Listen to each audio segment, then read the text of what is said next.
सीधी से शिक्षा व्यवस्था पर सवाल खड़े करने वाली तस्वीर सामने आई है। तस्वीर सीधी शिक्षा इंटरनेशनल स्कूल का चौंकाने वाला मामला सामने आया। NH 39 पर स्कूल की वैन खराब होने पर मासूम बच्चों से ही धक्का लगवाया गया, जिससे उनकी जान जोखिम में पड़ गई। बच्चों का कहना है कि ये रोज की समस्या है। वहीं परीक्षा को लेकर भी बड़ा खुलासा हुआ है। न कॉपी न पेपर, फिर भी पास करने का दावा किया गया है। ये मामला शिक्षा के अधिकार और बच्चों के भविष्य से खिलवाड़ जैसा है। अब प्रशासन की कार्रवाई पर सबकी नजर है। तो देखिए, शिक्षा व्यवस्था पर सवाल खड़े कर देने वाला मामला सामने आया है, जहां बिना पेपर बिना पेन के बच्चों को सीधा पास कराया जा रहा है। न एग्जाम हो रहा है, न बच्चों से किसी तरह के बच्चों की पढ़ाई को लेकर न किसी तरह की सुविधा दी जा रही है। ऊपर से बच्चों की स्कूल वैन बच्चों से ही धक्का लगवाया जा रहा है। तो एक बड़ा सवाल है, शिक्षा की व्यवस्था पर चौंका देने वाला मामला है ये, जहां पर NH 39 पर बच्चों से स्कूल वैन को धक्का लगवाया गया है। साथ ही बच्चों के भविष्य से खिलवाड़ करने का भी मामला सामने आया है। ये गंभीर मुद्दा जो है शिक्षा इंटरनेशनल स्कूल का बताया जा रहा है, जहां पर स्कूल से ये चौंकाने वाला मामला सामने आया है। NH 39 पर यह मामला है, जहां NH 39 पर स्कूल की वैन खराब हो गई और वैन खराब होने पर स्कूल के जो मासूम छोटे छोटे बच्चे हैं, उनसे ही स्कूल की वैन को धक्का लगवाया गया। आपको बता दें कि इससे बच्चों की जान खतरे में भी पड़ सकती है। वहीं बच्चों ने यह भी बताया कि स्कूल में ये जो समस्या है वो रोज की है बनी हुई है। लगातार इस तरह के मामले सामने आते हैं। साथ ही ये भी एक बड़ा खुलासा हुआ कि न कॉपी न पेपर, फिर भी बच्चों को पास कर दिया जा रहा है। यानी कि उनके भविष्य से और उनके शिक्षा के अधिकार से लगातार जो है खिलवाड़ जैसा किया जा रहा है। फिलहाल इस मामले में प्रशासन की कार्रवाई पर सबकी नजर है। चलिए, इस खबर पर अधिक जानकारी के लिए हमारे साथ हमारे सहयोगी पुष्पेंद्र विश्वकर्मा जुड़ चुके हैं। जी पुष्पेंद्र, क्या कुछ जानकारी है? शिक्षा व्यवस्था में बड़ी लापरवाही सामने आई है स्कूल से।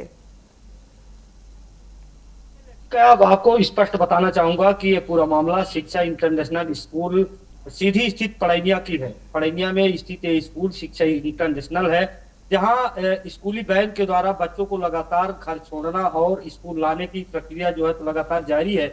लेकिन ये वारदात तब कैमरे में कैद हो गई जब बच्चे स्कूली वैन में धक्का लगा रहे थे NH 39 के ग्राम हड़बड़ों में। वहीं आपको बताना चाहूंगा कि जब कैमरे में पूरी तस्वीर कैद हुई, वहां पे कथित पत्रकार द्वारा जब बच्चों से सवाल किया गया तो बच्चों ने स्पष्ट तौर पर पोल खोलते हुए बताया कि ये प्रक्रिया एक दिन की नहीं है। जुलाई से आज तक लगातार, जब से हम लोग आ जा रहे हैं स्कूल में, तब से लगातार यही धक्का।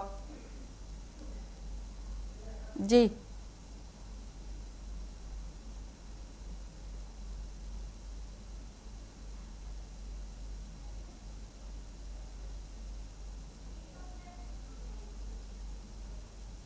जो बेखौफ दौड़ रही है, वो भी शिक्षा जैसे महत्वपूर्ण विभागों में, जो इस प्राइवेट विद्यालयों में बेखौफ गाड़ी जो बिगैर फिटनेस के दौड़ रही है और कभी चेकिंग नहीं होती वाहनों की। वहीं यदि हम बात करें तो स्कूल प्रबंधन भी बेखबर है। बच्चों से जब सवाल किया गया तो बच्चों ने स्पष्ट तौर पर पोल खोलते हुए बताया कि सर लोगों ने कहा कि आप लोगों को परीक्षा देने की कोई जरूरत नहीं, कॉपी पेपर देने की कोई जरूरत नहीं है।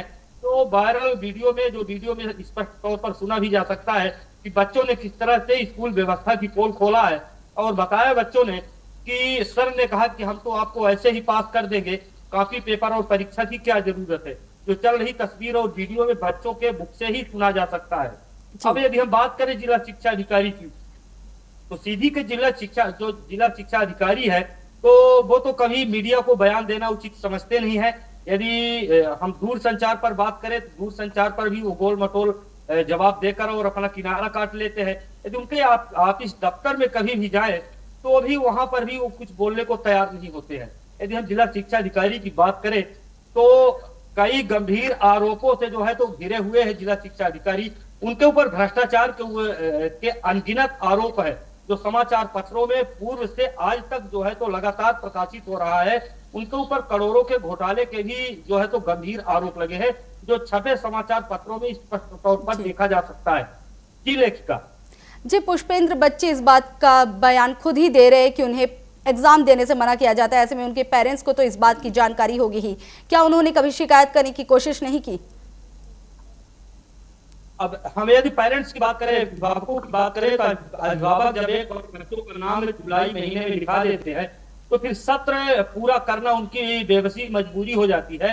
और कहीं ना कहीं उनके द्वारा कई बार शिकायत किया गया विद्यालय प्रबंधन को, लेकिन विद्यालय प्रबंधन को इस बातों से कोई फर्क पड़ने वाली बात नहीं है, क्योंकि यदि शिकायत के बाद कोई फर्क पड़ता, मामले को गंभीरता से लेते, तो इस तरह की स्थिति दोबारा निर्मित न होती।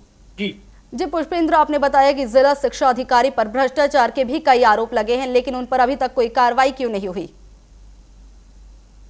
अब यदि हम बात करें तो जिला शिक्षा अधिकारी के ऊपर कई गंभीर आरोप हैं। यदि हम बात करें तो ST/SC का भी उन्होंने फायदा लेकर जो है तो जिला शिक्षा अधिकारी का पद पाया है। इस तरह के जो है तो आरोप समाचार पत्रों में लगातार छप भी रहे हैं, जबकि ये समाचार पत्रों की यदि हम माने तो वो जनरल वर्ग से आते हैं, लेकिन वो एक तरह से हम बात करें तो आरक्षण का फायदा लेकर और जिला शिक्षा अधिकारी का जो है तो बेनिफिट ले रहे हैं।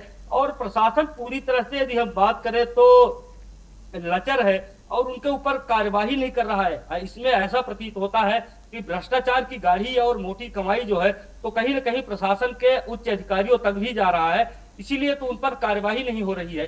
नहीं, अब तक उन पर कार्यवाही की गाज गिर चुकी होती। जी जी पुष्पेंद्र, एक बड़ा सवाल है कि कैसे पढ़ेंगे बच्चे जब इस तरह का है शिक्षा व्यवस्था का सवाल। चलिए पुष्पेंद्र, तमाम जानकारियों के लिए आपका धन्यवाद। तो सीधी सी ये मामला सामने आया है जहां पर बच्चों के शिक्षा व्यवस्था से एक बड़ा सवाल उठकर सामने आया है, कैसे पढ़ेंगे नौनिहाल। ये एक बड़ा सवाल है क्योंकि बच्चों के शिक्षा के अधिकार से सीधा सीधा हनन किया जा रहा है और उनके भविष्य से खिलवाड़ किया